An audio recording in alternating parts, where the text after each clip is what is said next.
के अनुसार 1,26,000 भर दिया है, उसके बावजूद अब नए रेट से 21 लाख रुपए इस बंगले की कीमत है। मंत्री जी भी दयावान निकलते हैं और वो भाई साहब इनका जो 21 लाख की कीमत थी उस शानदार बंगले की कीमत 17 लाख रुपए वो लगाते हैं। अब दिक्कत ये है कि ये 17 लाख रुपया इनको भरना है, उस इंसान को भरना है जो पढ़ाई कर रहा है और साथ में अपने देश का नाम रोशन कर रहा है। ये सब कागज़ के जो सर्टिफिकेट हैं, ये सब इसकी मेहनत का फल है। इसका जो दिन रात मेहनत किया इस लड़के ने, उसका ये फल है और उसके बदले में सरकार ने इसे 17 लाख रुपए की मांग की है। बाबूजी अब ये अपनी किडनी बेचें, चाहे अपने परिवार की किडनियाँ बेचें, तो भी 17 लाख रुपया जमा नहीं हो सकता। भाई साहब ने सोशल मीडिया पे अपनी आवाज़ उठाई और इनके जो कोच हैं सर ने, इन्होंने अपनी आवाज़ उठाई। उसके बाद कुछ उद्योगपति सामने आते हैं और वो सारे मिलके इस बच्चे के घर को, उसके छत न छीना जाए, सरकार के मुंह पे मारने के लिए पैसे की व्यवस्था करते हैं। उस उद्योगपतियों से भी मैं मिलाना चाहूँगा। आइए थोड़ा सा मैं आपको इंट्रोड्यूस कराता हूँ। ये वो सारे उद्योगपति हैं। भाई आप बताइए कौन सा ऐसा बिजनेस करते हैं कि जो आप लोगों ने इनको आर्थिक मदद की है? हम लोग स्टूडेंट्स हैं। स्टूडेंट हो के किस तरह से मदद करेंगे? आपकी तो कोई आजीविका भी नहीं है। जो कर सकते अपने पॉकेट मनी से, जो हुआ हम लोग ने किया। आप भाई साहब? मैं भी स्टूडेंट हूँ सर। भैया आप? मैं भी स्टूडेंट हूँ। भैया हम तो परिवार के।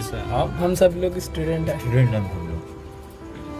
इंसानियत शायद इसी को कहते हैं, भारत शायद इसी को कहते हैं, जहाँ पे बड़े बड़े धन्ना सेठ इस इलाहाबाद में बैठते हैं। उसके बावजूद इनका पूरा परिवार सड़कों पे सोता था, 7-7, 8-8 दिन तक सामान बाहर फेंका हुआ है। उसके बावजूद ये बच्चे जो यहाँ के स्थानिक रहिवासी हैं, इसमें से कुछ तो प्लेयर भी हैं, साथ में खेलते हैं, इन्होंने छोटे छोटे संख्या में पैसे जमा किए और ये आज अब भीख मांगने की स्थिति में नहीं है। सरकार के पास इन्होंने आवेदन दिए, पत्र दिए। कोच साहब बता रहे हैं कि पिछले 4 सालों से ये लगातार डीएम और बाकी अथॉरिटी के पास जा रहे हैं। आइए ज़रा पूछते हैं कि 4 सालों में कहाँ कहाँ आपने माथा टेका है सर? सबसे पहले 2016 में जब ये आए यहाँ मकान खाली कराने पहली बार, 2014 में निरस्त किया गोडक के शर्मा द्वारा, तो मैं गया तो गोस्वामी जो इस वक्त यहाँ पर डीएम हैं वो वहाँ पर थे। तो उन्होंने कहा कि पुराने रेट से आपका मकान कैंसिल हो गया है, आप आदेश ऊपर से कोई आएगा अगर मुख्यमंत्री के यहाँ से तो मैं कर पाऊँगा। तो उसके बाद जो है फिर उन्होंने कहा कि 8.5 लाख रुपए आप हमको लेकर के आइए, तो मैंने कहा नए रेट से कर दूं। तो मैंने कहा इतनी बड़ी रकम ये कहाँ से लाएंगे इस परिवार को? और इसी वजह से इस बच्चे को हम खेल कूद में लेके आए थे ताकि इस प्रदेश का नाम रोशन करे और देश का नाम रोशन करे। इतना पैसा मैं कहाँ से लाऊंगा? 1-1.5-2 लाख का हो तो मैं अपने पास से दे सकता हूँ, लोगों से मैं कर सकता हूँ। वो चले गए। फिर दूसरे आए टी के शिबू, उनके बाद गया, मैंने कहा इसकी जांच करवाई, इस फाइल की इनका पैसा डिपॉजिट है। दूसरे उन्होंने कुछ दिन जांच कराई, हमको साल भर दौड़ाते रहे, मैं भी बहुत दौड़ा ऑफिस से, लेकिन नहीं सुना।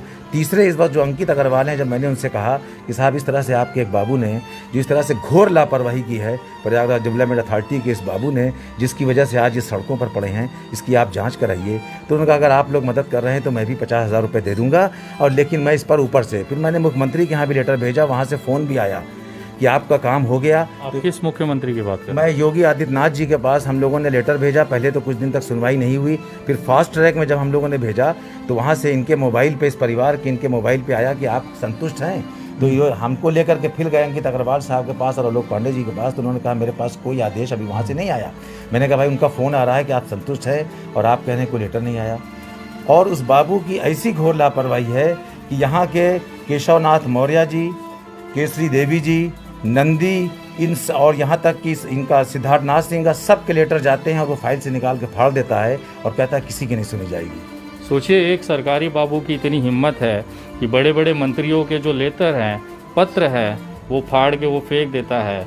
मुझे शर्म आती है ऐसे मंत्रियों पे कि आपका एक बाबू आपके कंट्रोल में नहीं है, आप राज्य चलाने की धमक रखते हैं।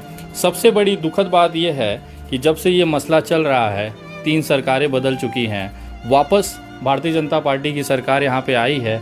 मायावती के शासनकाल से सन 2009 से ये मामला शुरू हुआ था और योगी जी का 4था साल लगभग ख़त्म होने आया है, लेकिन आज भी ये पूरा परिवार कार्यालय घूम रहा है। और सबसे मैं सैल्यूट करना चाहूँगा वो जो बाबू है जो मंत्रियों के लेटर को फाड़ के फेंक देता है, नंदी के लेटर को अपने जूते के नीचे रखता है। मैं सैल्यूट करूँगा ऐसे सरकारी मुलाजिम का कि इतनी हिम्मत आज के समय में मंत्री का पत्र फाड़ने का रखने वाला, जज्बा रखने वाला इंसान इसी इलाहाबाद में पाया जाता है।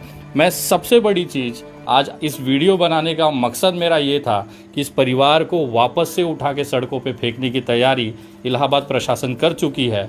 उन्होंने मान लिया है, आप भले राष्ट्रीय प्लेयर होंगे, आपने बहुत सारे मेडल जीते होंगे, लेकिन हमें महात्मा गांधी जी से मतलब है। आप 17 लाख रुपए हमें जमा कराइए और अपना छत आप पाइए, नहीं तो सड़कें खाली हैं, अपना सामान उठा के आप सड़कों पे जाके अपना ज़िंदगी जिए।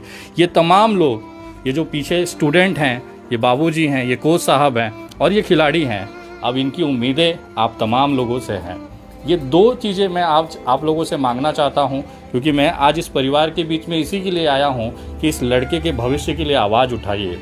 आज अगर आप आवाज़ नहीं उठाएंगे तो इसका जो देश को जो एक स्वर्णिम गोल्ड मिल सकता था, वो चीज़ें कहीं ना कहीं छुप जाएगी। एक गरीबी से निकला हुआ, एक सड़क से निकला हुआ लड़का, उसके अंदर की प्रतिभा छिन जाएगी। ये कोच साहब ने बिना गरीबी और अमीरी का फ़र्क किए उसको इस कदर बनाया कि वो राष्ट्रीय खिलाड़ी है। अंडर जूनियर टीम खेल चुका है, अभी सीनियर टीम की बारी है। राष्ट्रीय खिलाड़ी जो कि हमारा राष्ट्रीय खेल है हॉकी, उस टीम में ये बंदे ने जगह बनाई अपने ताकत के दम पे, अपनी मेहनत के दम पर, और आज उसकी स्थिति ये है कि उसको रहने के लिए छत भी नहीं मिल रही है। तो सोशल मीडिया से मैं निवेदन करूंगा कि आप लोग इस बच्चे के लिए आवाज़ उठाएं।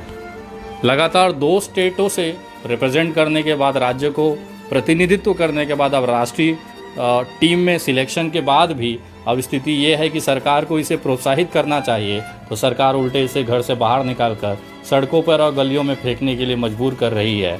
आप तमाम लोगों से मैं निवेदन करना चाहूँगा, इस शानदार बंगले के लिए सरकार ने जो भीख मांगी है 17 लाख रुपए, वो 17 लाख रुपए अब पूरा देश इस खिलाड़ी के लिए जमा करके देगा। ये संकल्प के साथ मैं मुंबई से इलाहाबाद आया हूँ, अब इस बच्चे को आपके हाथों में सौंपता हूँ।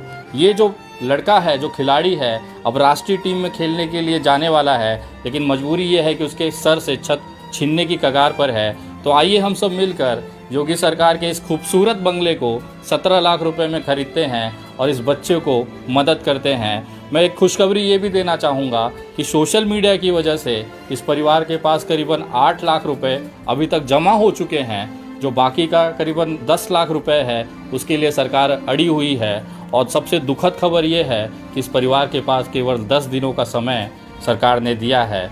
इस परिवार को आखिरी जो तारीख है वो 25 अप्रैल की है। उसके बाद इन्होंने जितने भी पैसे भरे थे आज तक, सोचिए एक बुज़ुर्ग इंसान इलेक्ट्रिक का काम कर करके 50 रुपये, 30 रुपये, 100 रुपये का रोज़गारी करके इन्होंने कैसे कैसे मेहनत करके वो पैसे भरे, वो सारा पैसा सरकार ख़त्म कर देगी, निरस्त हो जाएगा ये आवंटन। अब हमारी जिम्मेदारी बनती है कि सोशल मीडिया पे अगर एक खिलाड़ी ने आवाज़ उठाया और इस जैसे नादान बच्चे जो पढ़ाई कर रहे हैं, अगर वो आके 100-100, 200, 500 रुपया जमा करके 8 लाख जमा कर सकते हैं, तो यह भारत के प्रत्येक नागरिकों की जिम्मेदारी होती है कि उत्तर प्रदेश सरकार के इस खूबसूरत बंगले में इस खिलाड़ी को शानदार तरीके से सुलाने के लिए हम सबको भीख जमा करनी है। और वो भी पूरी भीख जो है वो उत्तर प्रदेश सरकार को देनी है, क्योंकि सरकार ने पत्र देकर 17 लाख रुपए इस बंगले का मांगा है। तो ये हमारी जिम्मेदारी बनती है कि अब हम इस परिवार को किस तरह से सुरक्षित रख सकते हैं। मैं कहना चाहता हूँ, जो भी व्यक्ति इस परिवार को मदद करना चाहता है, भले एक दिन गुटखा मत खाइए, एक दिन 50 ml पेट्रोल कम डलाइए, एक दिन अपने बच्चे को कैडबरी चॉकलेट मत दिलाइए। इस बच्चे का जो अकाउंट डिटेल्स है मैं आपको दिखाना चाहता हूँ। केवल जो भी आपके हो सकता है वो राशि आप इस बच्चे के अकाउंट में भेजिए, ताकि इसके सर से इसका छत न छुए है, जो सरकार की तरफ से आया हुआ है। 25 मार्च का ये पत्र है और इसमें आखिरी जो तारीख दी गई है कि यहाँ पे दिया 1 माह के भीतर आपको कोष में जमा करना सुनिश्चित है। ये समझिए 1 महीने का लेटर और नोटिस है। अगर इसमें नहीं हो पाता है तो ये परिवार सड़कों पर आ जाएगा। आप तमाम लोगों से निवेदन करना चाहूँगा कि इस पर बच्चे का जो अकाउंट डिटेल्स है उसमें आप जितना हो सकता है मदद भेजें, क्योंकि अब ये हमारी जिम्मेदारी है, क्योंकि ये बंदा भारत के लिए खेलता है और हम भारत के लोग हैं। इस बच्चे को, इसके परिवार को अब साथ देने की हमारी जिम्मेदारी है। मैं अपना जिम्मेदारी निभा रहा हूँ। अब आपसे उम्मीद करता हूँ कि इस बच्चे की छत इससे नहीं छीनेगी, क्योंकि आने वाला जो महीना है वो रमज़ान और नवरात्र का है। कहीं ना कहीं अब हमारी जिम्मेदारी होती है, एक बच्चा जो पूरे शिद्दत से देश का नाम रोशन करना चाहता है, तो ये प्रत्येक हिंदू, प्रत्येक मुस्लिम, सारे समुदाय के लोगों से निवेदन है, पवित्र मंत्र हमारे सामने हैं, अगर उस पर हम विश्वास करते हैं तो इस लड़के के लिए हम ज़रूर से मदद करेंगे। मैं अपना काम कर रहा हूँ, बाकी आपकी